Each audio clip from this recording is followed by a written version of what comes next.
This is Metabolic Mastery, a KORR Medical Technologies podcast dedicated to advancing knowledge and practice in metabolic testing. Welcome to Metabolic Mastery, brought to you by KORR Medical Technologies. I'm Dr. Marc Humbert, and this is my co-host, Dr. Cameron Garber. And today we're going to be talking about personalizing training for performance and health, and we're going to do that through the lens of a client story. So, Cameron, you recently got asked to consult on a test, and so I'd love to hear the background of the story. Like, what was the conversation that you had with individual about their client, and yeah, give us some background on that. Yeah, so I love breaking down individual stories, telling stories of people and their training and how that reflects in a metabolic test. It's fun. Quite enjoy it. And then I often get asked by people to, like, hey, tell me what you think about this test or things like that. And so this one comes from a good friend of mine who I kind of convinced to buy the metabolic cart because she's already this amazing gait guru, so good at analyzing gait, has this amazing lab and all that stuff. So I was like, oh, if you combine your gait lab with this metabolic information, you can give people so much quality information. And With so our powers combined. Yeah, exactly. With our powers combined. She's crushing it. She's doing great. But every now and again, she'll send me a test and be like, hey, what do you think about this? Or have you ever seen stuff like this before and whatnot? So she sent me one the other day of a collegiate runner.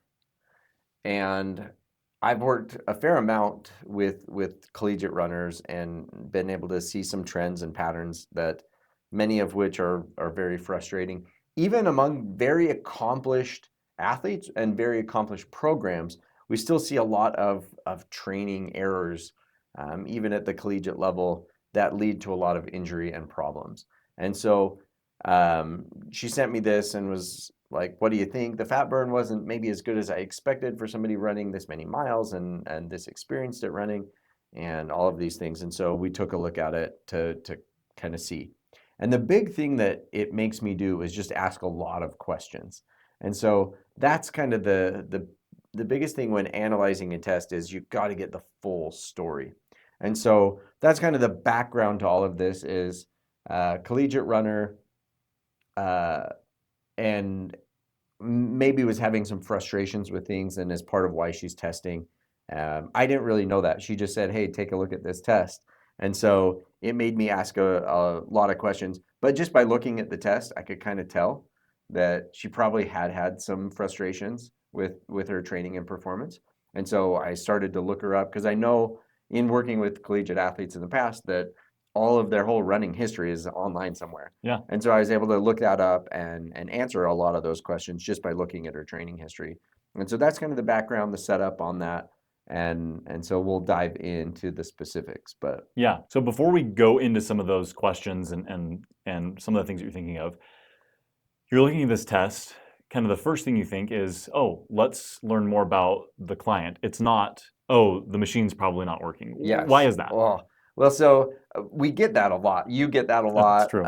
I get that question a lot. Like, oh, so I'm wondering if the machine is broken. It didn't give me what I expected. It didn't give me what I expected. Or I've seen several people that have had this.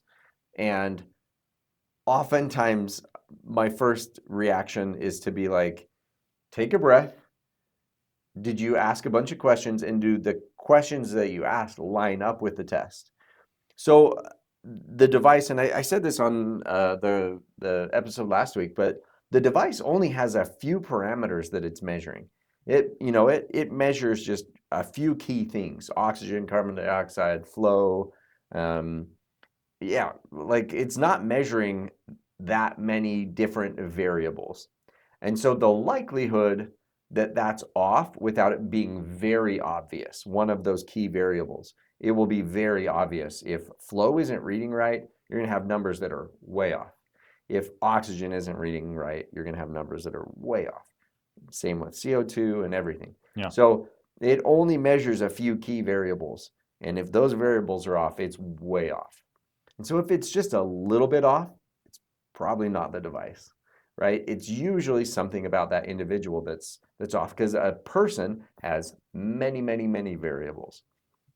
And so including the way they're training, but even the way they slept or stress or things like that can throw a kink in the works. So if you see something that doesn't add up for the way somebody's training, and I think that's what prompted this a little bit, is you've got a collegiate athlete that you would expect to have a really good fat burn, right? Yeah. Good fat oxidation, high into their heart rate range, and those types of things. But so when you don't see that, you're kind of questioning, am I getting quality results? And so once we found out more about her story and more about the way the team was training, it's actually, that's not a device problem. This is a training problem. And I would argue that pretty much all running injuries are a training error. And so whether that's I stepped in a pothole, still a training error. You probably shouldn't have stepped in that pothole. But it obviously, like, some are accidents. Yeah. But most of the time it's a load versus capacity problem. And we've talked about that before. But if the way that I'm loading my tissues exceeds the capacity of those tissues, we're going to get an injury. And that's essentially what we're looking at with training injuries, is we've overloaded their current capacity. So it's not an overuse problem, because there's other people on the team that are running just as much that haven't gotten injured yet. So it's not necessarily an overuse injury, it's an overloading injury. Yeah. And so what VO2 testing can really help us do is manage the load better. And so that's something with the cardio coach that I love, that allows me to really dial in an individual's training so that we can balance that load versus capacity equation. And that's one of the things that it's really tough to do when you're training a whole team, is the individualization. I totally understand that. At the same time, I think it's really important, especially for those athletes who have had injuries, that we individualize their training so that those injuries don't keep popping up. Yeah, absolutely. Well, and one thing that I want to say about that load versus capacity, again, go check out that episode, that previous podcast episode on load versus capacity. It's one of the very first ones that we did. I think it's maybe episode 9. We were looking it up the other day. Yeah. Anyway, but this idea that there can be this acute overload, right? I step in a pothole, twist my ankle or something like that. But then this chronic overload, and that's what we see in a lot of the things that we tend to label overuse injuries, is that it's not necessarily one event, but it's this prior history of training that has chronically overloaded the tissues to a greater ability than they have to adapt. Right. And and that's one of my favorite things to do when I have a client in front of me, is to take a look at their training history. So I love to look at their Strava or their watch and look at average heart rate with their workouts, to look at step counts and look for spikes in intensity of effort. I've said this before, but like, Disneyland is the great destroyer of runners. Yeah. Because all of a sudden their time under load, even though it's really minimal load, just expands a ton. Their total steps per day goes from an average of 15,000 to like 40,000 for 5 days straight, or whatever, and that just wrecks people. And so we have to look at those types of things and say, where were these spikes in load? That's usually when injuries happen or injuries start, and then we can exacerbate them with further training, trying to not listen to our body, but train according to pace and mileage. And I will die on that hill. The training for pace and mileage is a great way to get injured, and training for time and heart rate is really the way to make better improvements, but also stay healthier and avoid injury. Yeah. Well, we've talked about before, make sure that your training matches your goals. Right. And I think it's like how you said that. If your goal is getting injured, then there is a way to train towards that goal. Yeah. Right? Yeah, let's not train. Let's not make that the goal. Let's not make that the goal. But if we look at it from that angle, then like, in that essence, our training does match that goal. That may not be the goal that we want, but understanding that our training is always going to lead to like some outcome, right? And so, do we want that outcome to be increased performance, improvement, or do we want that outcome to be I'm running through cycles of injury? Right. So I have this conversation a lot with people who do CrossFit or like higher intensity activities, but their goal is, I just want to feel better and I want to look thinner and fit in my jeans and whatever. It's like, okay, great. CrossFit is not a great activity for weight loss and getting slender, lean muscle. it's a great way to get in shape. It's great for building your overall athleticism. There's lots of benefits to CrossFit workouts, but they may not line up with what your goals are. And so that's the thing, is just lining up your goals with the outcome, or with, I guess, the outcome goals that you want with the way that you're training. Yeah. So back to like this idea of what do I want to get out of this? Talk about this in context of this consult again. Like, and what are the questions you ask, right? Why are you getting this testing? Dive into some of those questions to be able to find out, like, what are your goals? What are you looking to get out of this? Like, what's happening in your training? Right. So my next step after taking a look at the test, it prompted a lot of questions, and so I started to type this email up of like, here's all my questions, and then I was able to answer a lot of them by looking her up. And so I looked at her training history, and it was really interesting because I saw her freshman year, she did really, pretty well, like good freshman. Yeah, what would you expect for a freshman? Yeah, like good freshman numbers, and was pretty competitive and everything. And then I saw for the next, so she's a 6th year senior. I saw for the next 4 years, nothing. Like, so did not compete. So it lists each of the seasons. So in track and cross country, there's basically 3 seasons. You've got your cross country season, and then your kind of winter indoor season, and then your spring track and field season. And so there's some of the longer events within track and field that the cross country team often does. And so she had this did not compete for basically 4 years straight. And now as a 6th year senior, she posted a time, her first kind of mile-ish distance, I think it was the 1500, if I'm recalling right, did slightly better than what she did as a freshman. And then her next cross-country event did worse than her freshman season. It's like 6 years later to compete and not have improved upon your freshman time is frustrating. And then to have this big block of 4 years of did not compete. That my guess was, so I didn't know, but my guess was that she just battled injury after injury and missed all 3 seasons the whole time. How frustrating. Kudos to sticking with it. Yeah. Like, that's a long time to be frustrated and to stick with it. So awesome there. But it made me really go, man, what's going on? So I typed up a bunch of questions and asked those, but also looked at her training. And I found an article where she had been quoted in their school paper about how their training looks and how they balance things out. And one of the things that I thought was interesting that she mentioned was in her day, they asked her like what a typical day looks like for a collegiate athlete, and she said, yeah, and we do this and we train and we eat and this and that and the other, and it's hard to fit it all in with homework. And then after a workout we go to the trainers and we get our rehab workouts. I thought, oh, how sad that they're getting rehab workouts instead of training to improve and avoid injury. They're always in this state of recovery and repair instead of building up and avoiding the injury. But I think that's just the nature of the way people train, especially at a high level. They're beating themselves up instead of letting that progression be a little bit slower and focusing on what can I do to avoid the injury. They're always just recovering from the injury, or they've always got some niggle that they're trying to keep at bay. And I think a lot of that is just a training mentality that I would love to see fixed within collegiate athletics, high school athletics, and even in pros. But that's one of the things that a lot of the pros who are in the game for longer kind of figure out. Yeah. Is how to balance their workload and stay healthy and not always be nursing some injury.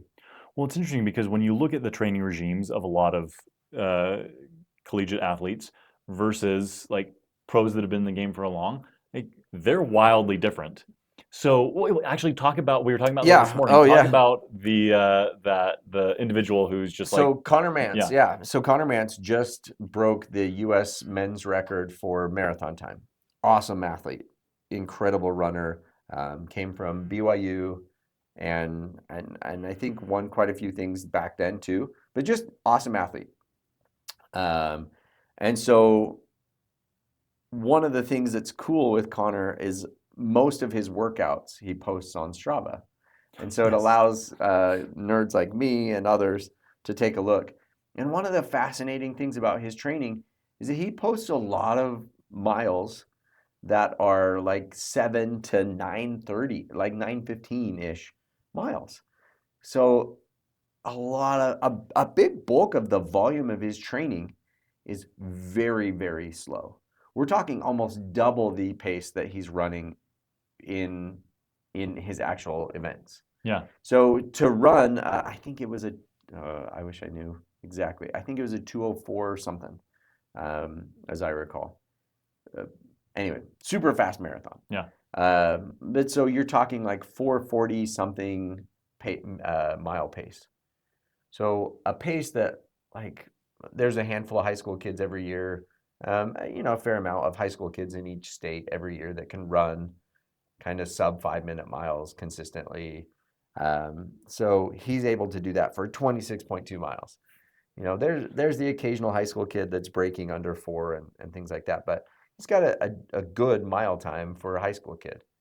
He's holding that for 26.2 miles. Amazing training. And yet often you'll see in his training, miles that are what for him would feel really slow, really easy. I could do this all day type mileage, double his pace.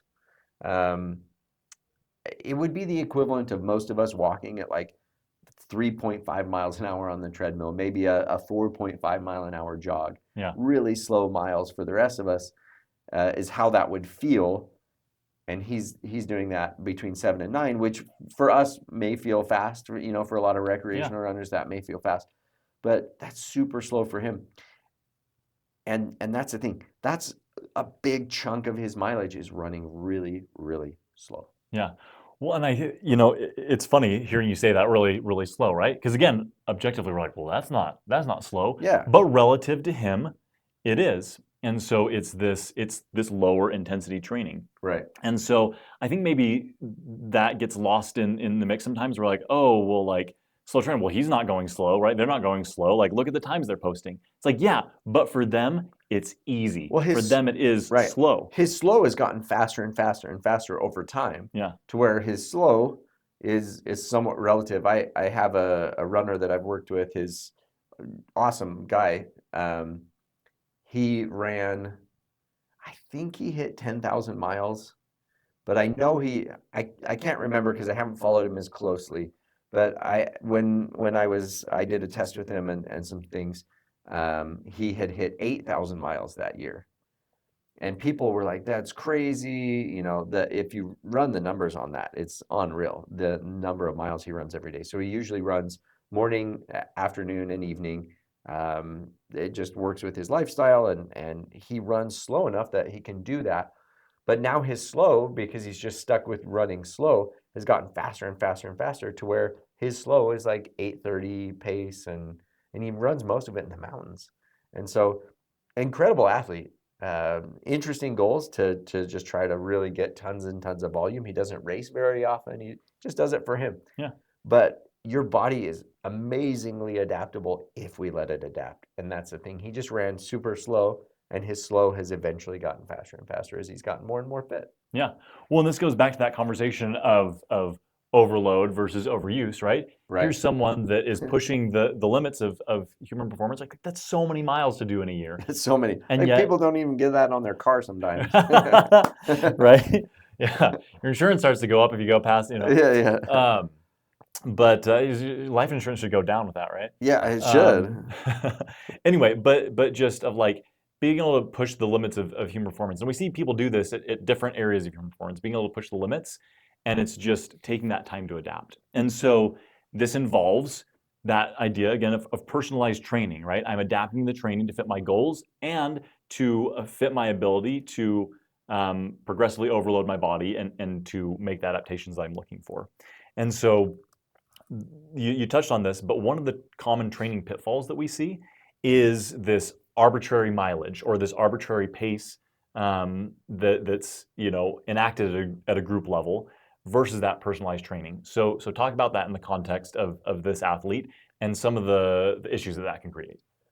Yeah, well, so a lot of the time coaches will kind of put arbitrary benchmarks on everybody that I understand it from a group coaching standpoint, but for an individual, it can be really harmful. So with this athlete, I found out later after asking all those questions that um, the program, I'm trying to be safe with how I say this, the program has uh, a pace guideline that everybody should run their runs when they do their group runs together in a certain pace window Yeah.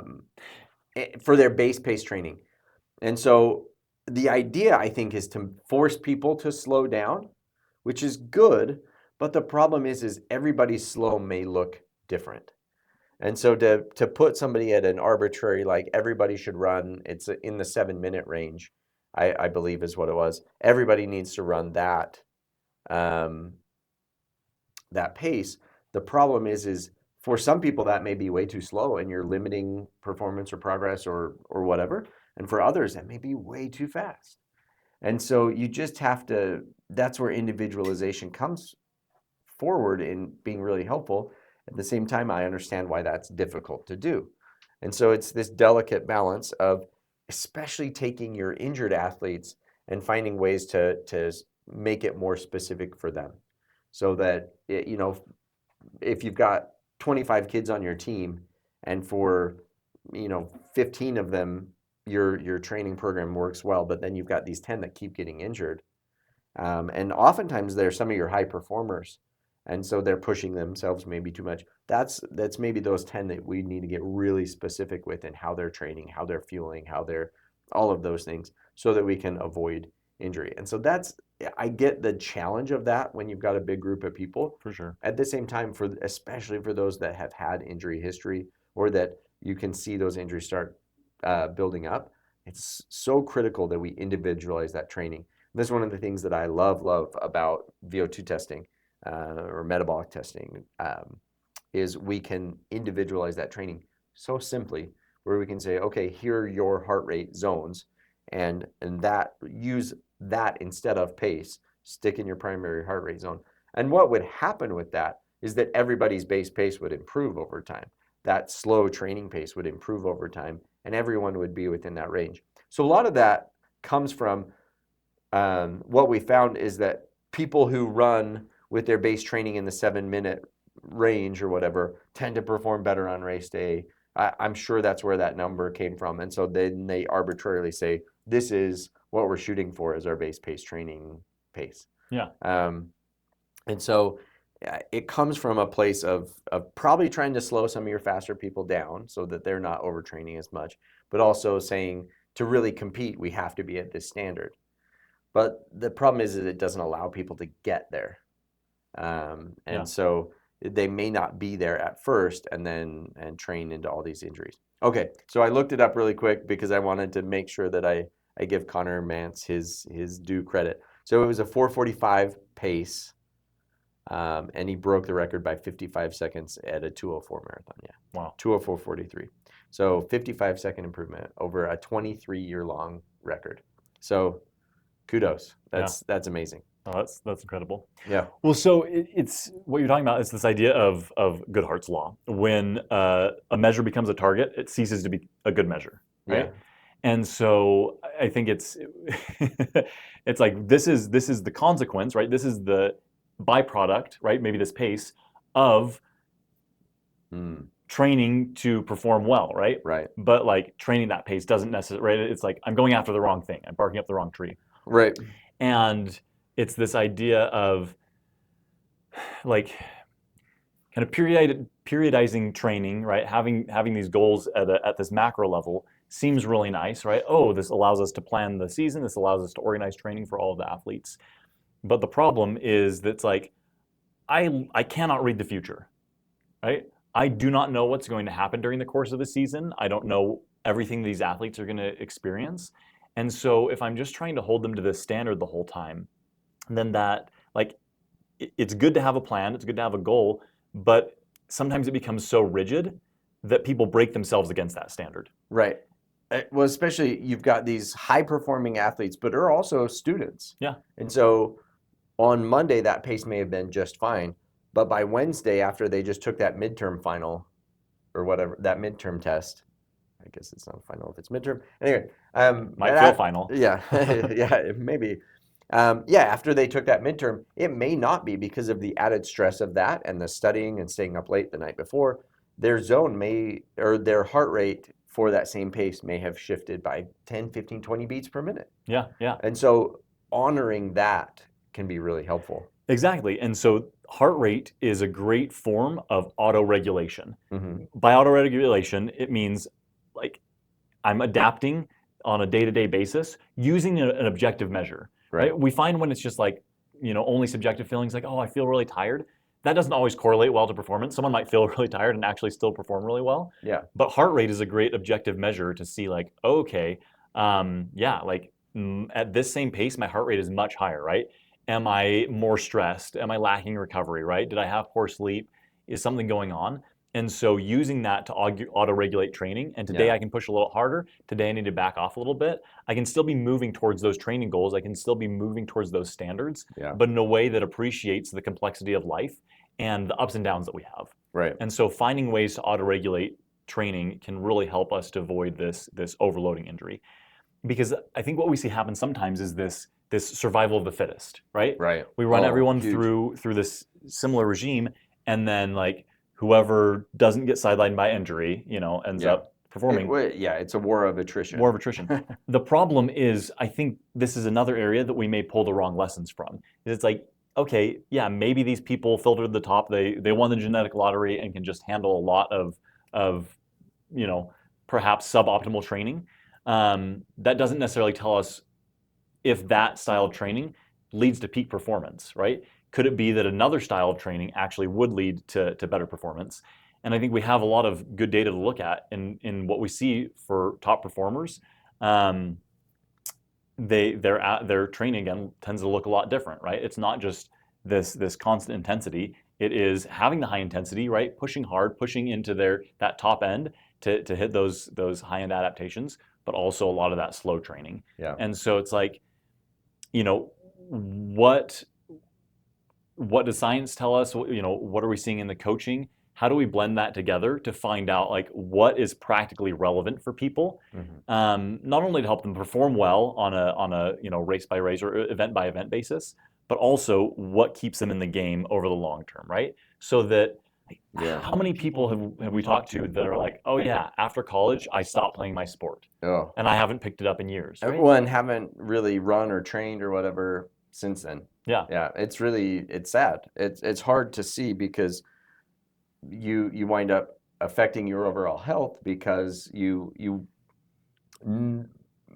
maybe know or feel like you can't live up to that same standard of who you were as a collegiate athlete, and so then you just don't do anything at all, and that's too bad. Yeah, and it impacts your overall health.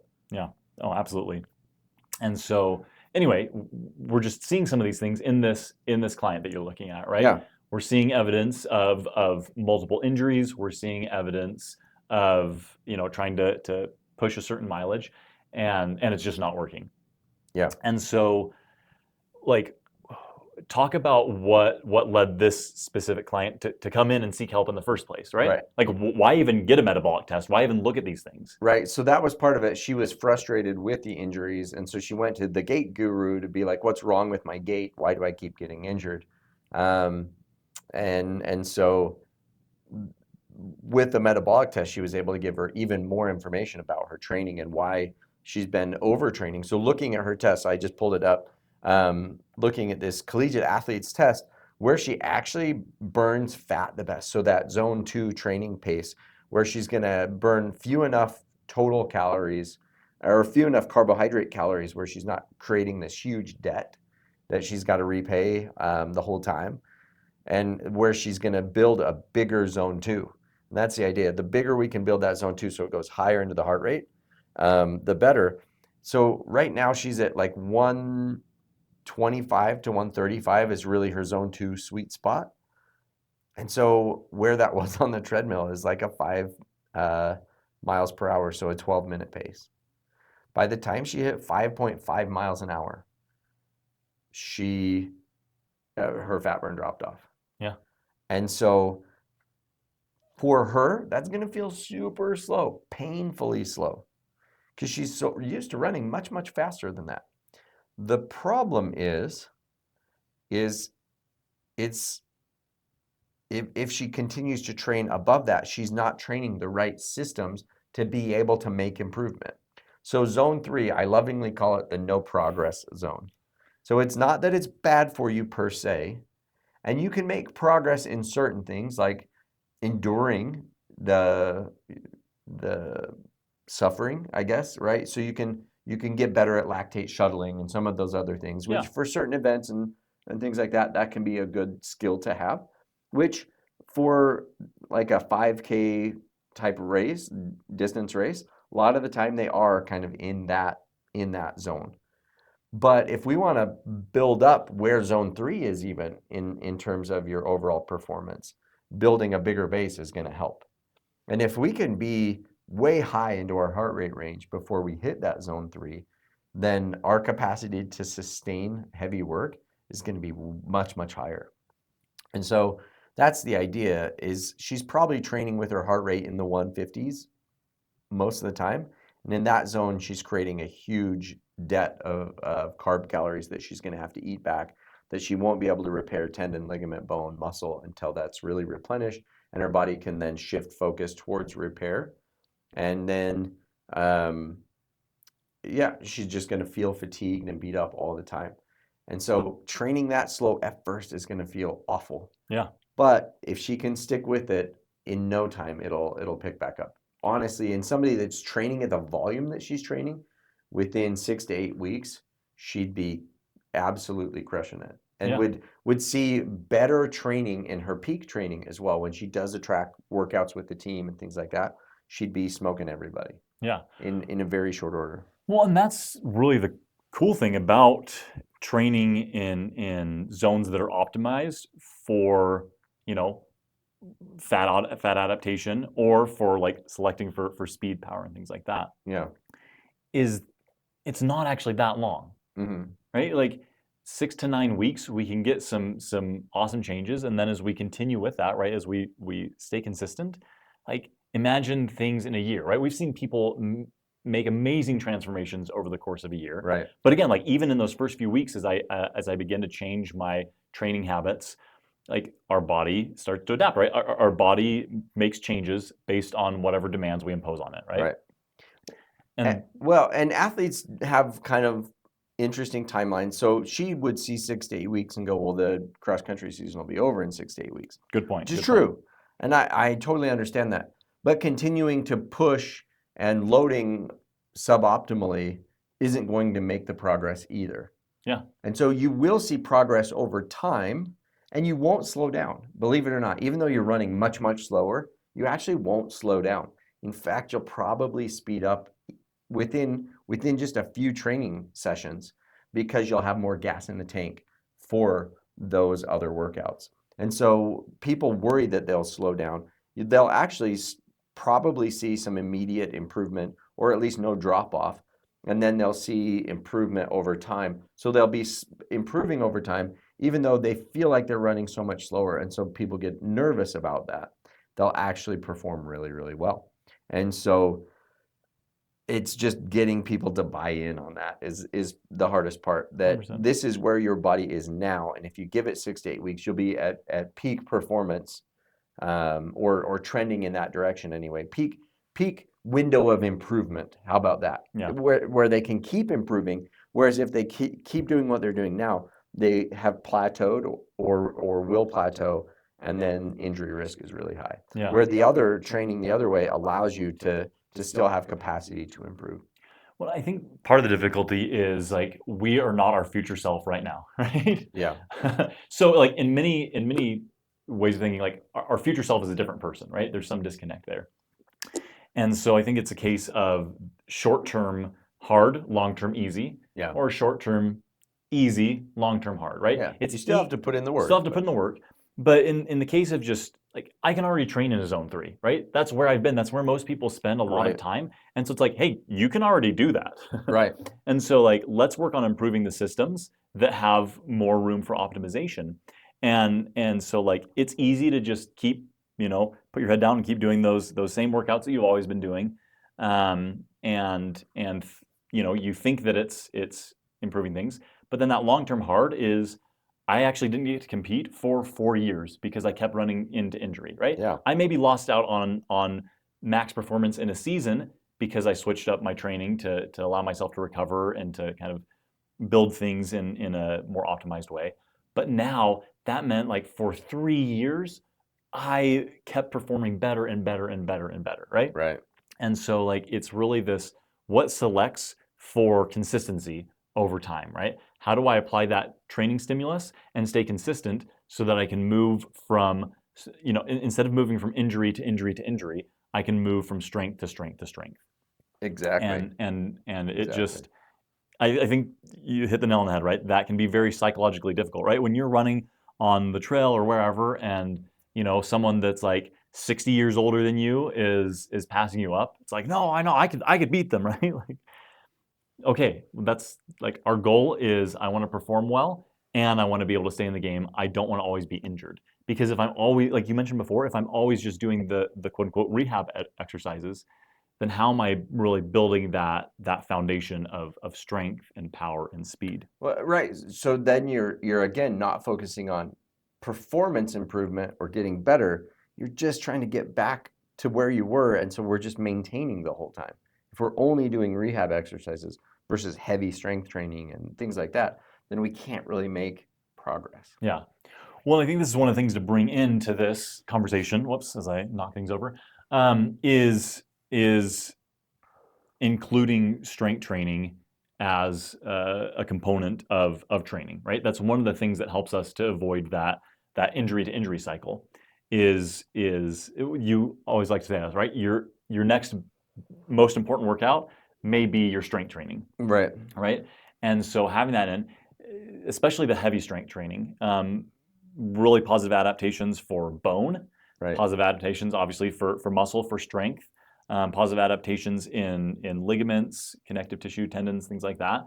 Like, it really is a robust stimulus for our body to say, oh, like, I've got to make some adaptations to be able to handle this type of load. Right.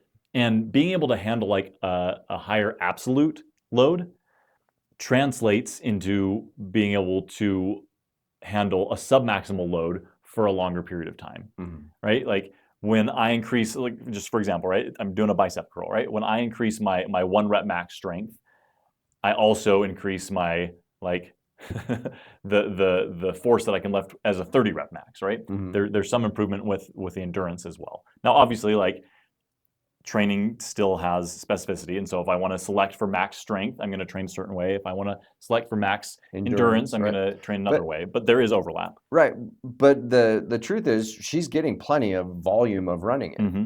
And so that's why I always say, like, your next most important workout is actually your next lift and not your next run, because you're getting the running volume in already and maximizing those benefits. And so getting a lift in is going to tap into those energy systems and muscle performance that you're not currently tapping into.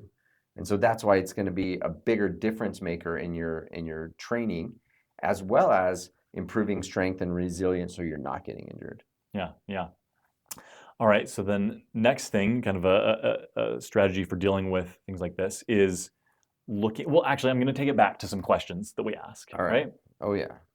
And so when people are plateauing, when they're struggling, when they feel really fatigued, exhausted, being able to ask a series of questions about some other areas of lifestyle tends to be really helpful. Like, I remember having a conversation with one of our mutual friends, and he was just talking about this injury that he had. And I was like, okay, well, what's been going on lately, right? Like, what's changed lately? How's your sleep been?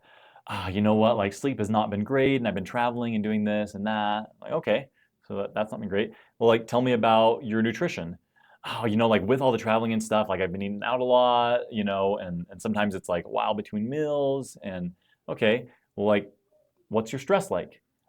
Like I am just Through the roof. yeah, like I'm burning the candle at both ends.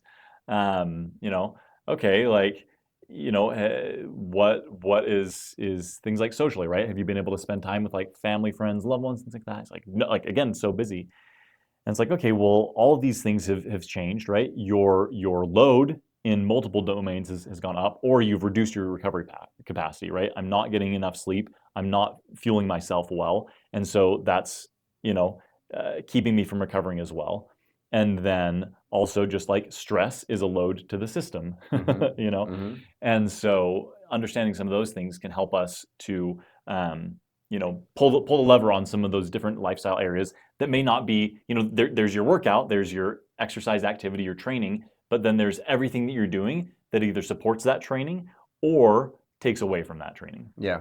So I like to visualize it as like if you've got a graph going along of your load that you're putting on your system with your workout, and then you've got an injury, well, like a pain and beginning of injury line, and then like an actual injury line. And when the more the stresses, all the stressors and all those things, they lower the injury line where that is. And so then the workload that we're doing increases, how close that gets to that stress line. And the, ideal workout is if this is the kind of, we get some discomfort line, and then this is the actual injury line. We want to get close to the discomfort, sometimes push over the discomfort. Like we want to grace that and then come back down, and then grace that and come back down, kind of on an everyday cycle, so that we're kind of getting this overload principle where we're loading those tissues enough, but not pushing into injury, obviously, loading them enough that it cues the body like, I need you to make a change. Yeah. But then doing enough in recovery that we move that gap up higher and higher and higher so that we never cross that injury line. And that's the thing, that injury line and the discomfort line get closer and closer and closer whenever we have added stress and all of the other lifestyle factors. It compresses that window between it being a good workout and it being an injurious workout. So. Yeah. Well, one thing that we always say is that the only training that matters is training that you can recover from. Yeah. And so the training gives us the stimulus to adapt. It overreaches our current capacity a little bit and says to our body, oh, like this is going to be the load that I'm experiencing. Okay, I've got to adapt to be able to handle that load. And so if we go too low below that, right, we're just doing the same workout every time, then our body doesn't get the stimulus to get stronger, to get faster, whatever. Right. And if we overreach that by too far, then it's more than we can recover from. And so anyway, the training is giving us a stimulus for adaptation, but that's not where I'm getting stronger, right? Right. That's where I overreach. Where I get stronger is in that recovery period as my body begins to make those adaptations. Right. I'm not adding lean muscle. I'm not growing blood vessels and things like that during my workout. That's where I put the stimulus and create the right type of tissue breakdown that creates signaling pathways to my body of, hey, when you repair this, we need to repair it stronger. And based on the way that we break our tissues down is what signals it to build up.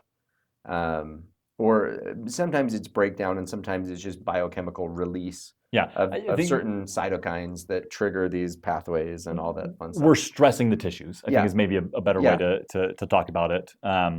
Just because I think one of the misnomers in strength training is that I have to damage the muscle to make it stronger. What actually we need for muscle to grow and to get stronger is for it to experience high levels of mechanical tension.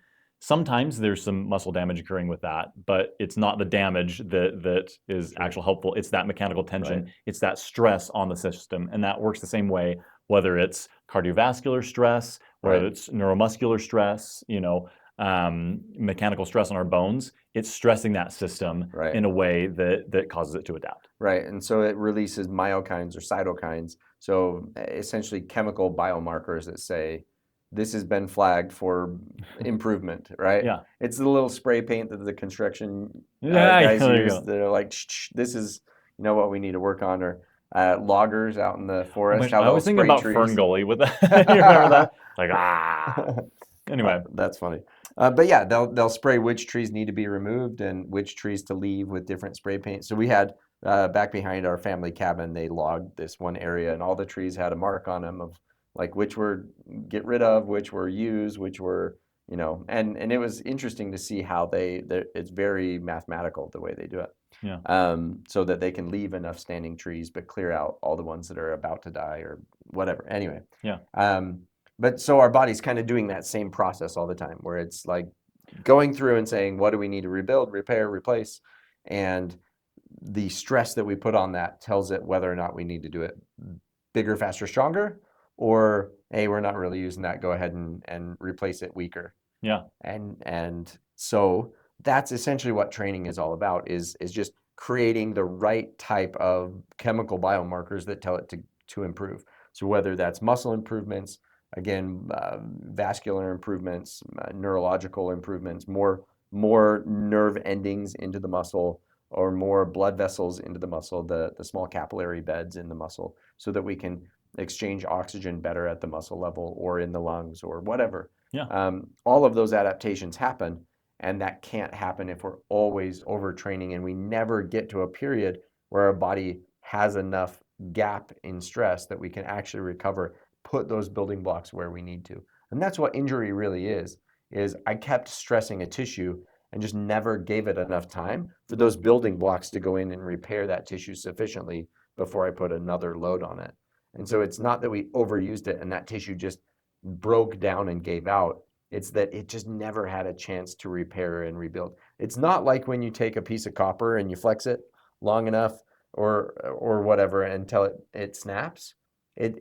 Our tissues can heal. So it's not that they're fatigable necessarily, as long as we give it enough chance to heal. And so that's the thing with flexing a piece of metal, is that it can't do that. It can't heal itself afterward. We'd have to remelt it down, and and so our body's amazing. And so we don't, wear and tear isn't necessarily true, because those things can heal. Yeah. Well, and I think what you said just a little bit ago is this process of building up and breaking down. Like, that's always occurring in our body, right? There's always things marked for breakdown. There's always things marked for being built up. Right. And so it's the balance of that, right? Does that breakdown start to exceed growth, or do we give the right stimulus, allow sufficient recovery so that that growth exceeds breakdown over time? Yeah. And that's the difference between improvement in performance, improvement in strength, improvement in tissue quality, or that I'm getting injured again and again and again, and I'm just feeling fatigued and tired all the time, right? Yep. That typically tells us something is off with our training, with some of our choices.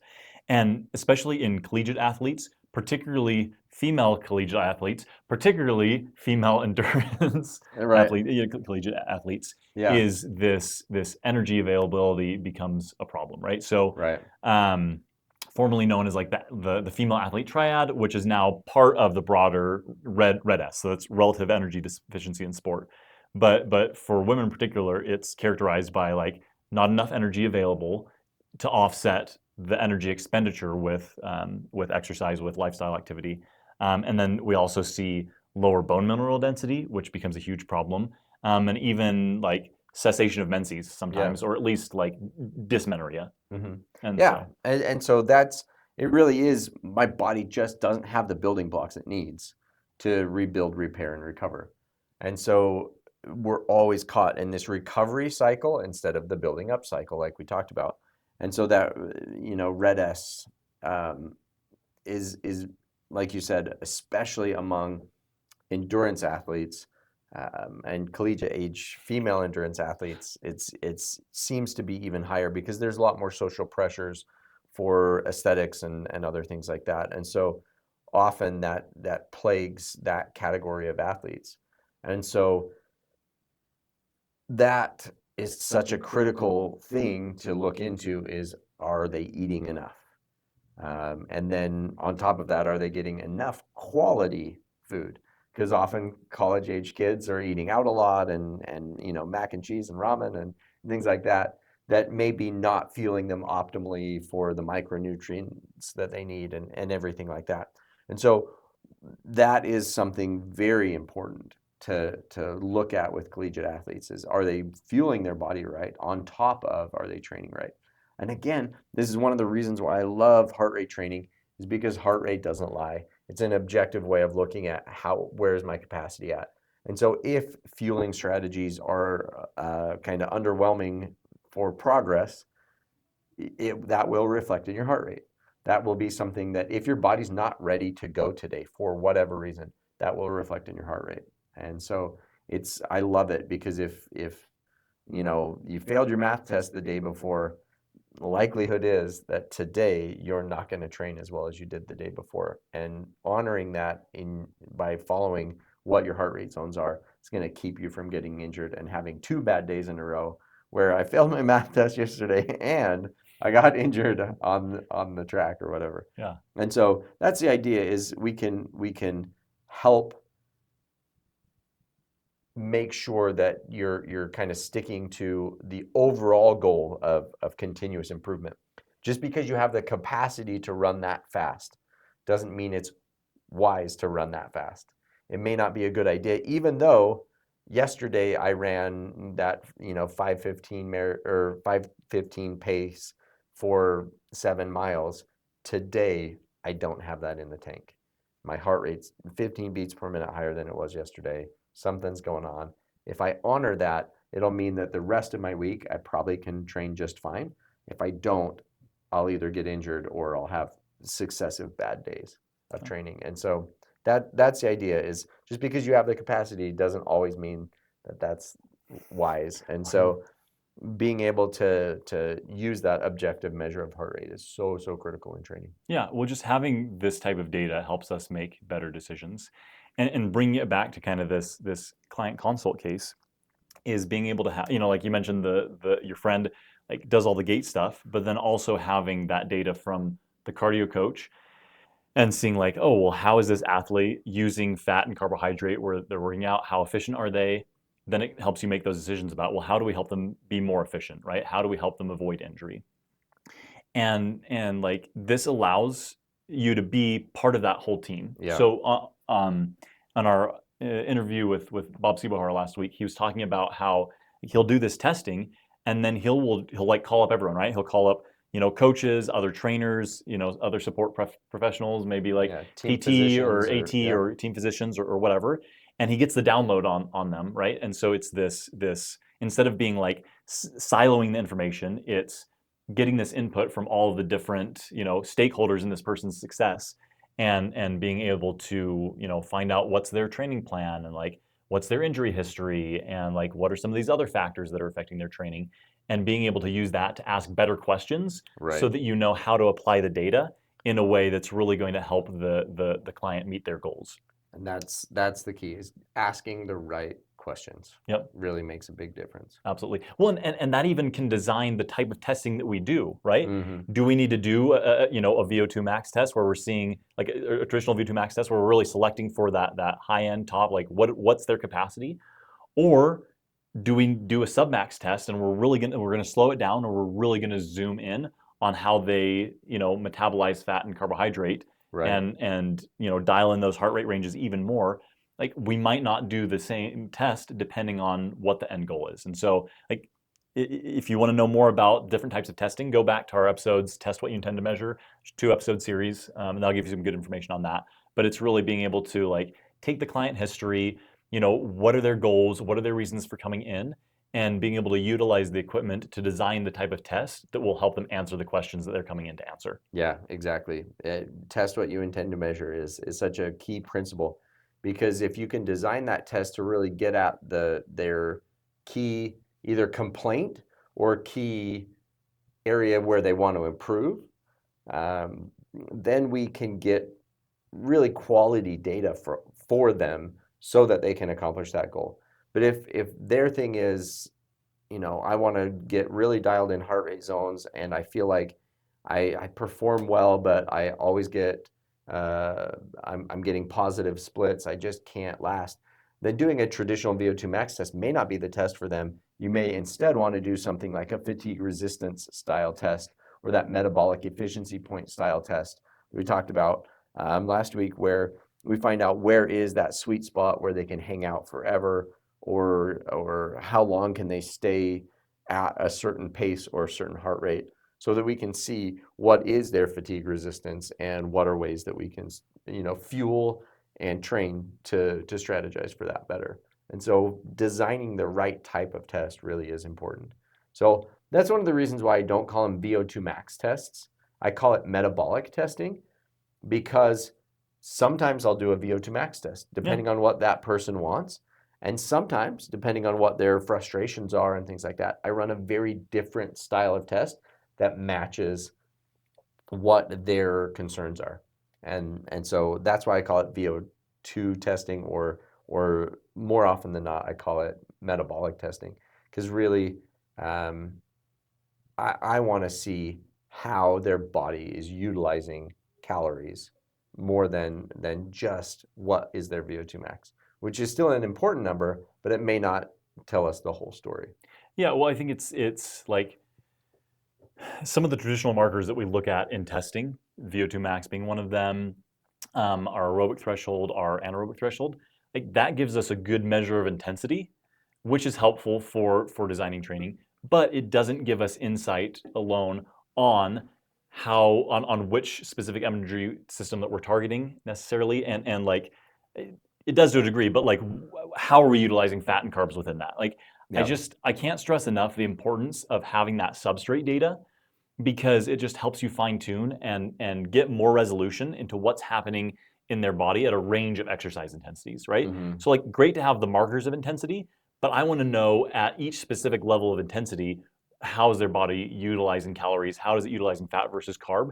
Because that's going to help me design a training plan that optimizes and selects for the adaptations that are going to, one, build that aerobic base, and then two, increase that top end performance, speed, power, et cetera. Right, it makes those training zones, your heart rate zones, so much more accurate.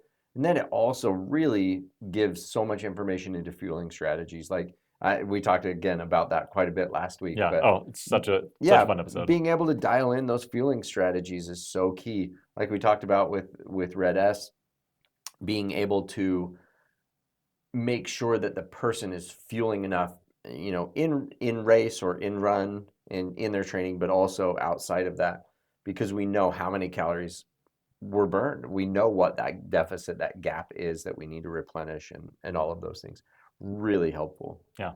So kind of bringing it all together, key takeaways are, one, just being able to ask good questions, getting a thorough history, and like seeing your results, seeing the client's goals and questions they're coming in with, and then being able to ask questions like, okay, do these results make sense in context of like this person and what their training is, and these questions that I got answered.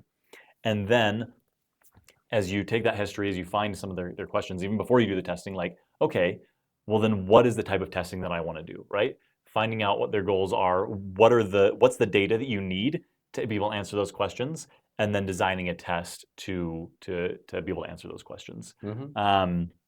And doing that can really position you to be such an important part of helping that person, not only improve performance, but stay in the game for a long time and feel good while they're doing it. Yeah. Rather than just, again, hitting that training cycle, injury to injury to injury. Right. Exactly. Anyway, as always, thanks for joining us. If you want more content like this, remember to like, follow, and subscribe, and we'll catch you next time. Ready to take your metabolic testing to the next level? Visit KORR.com to learn more about purchasing our metabolic test equipment.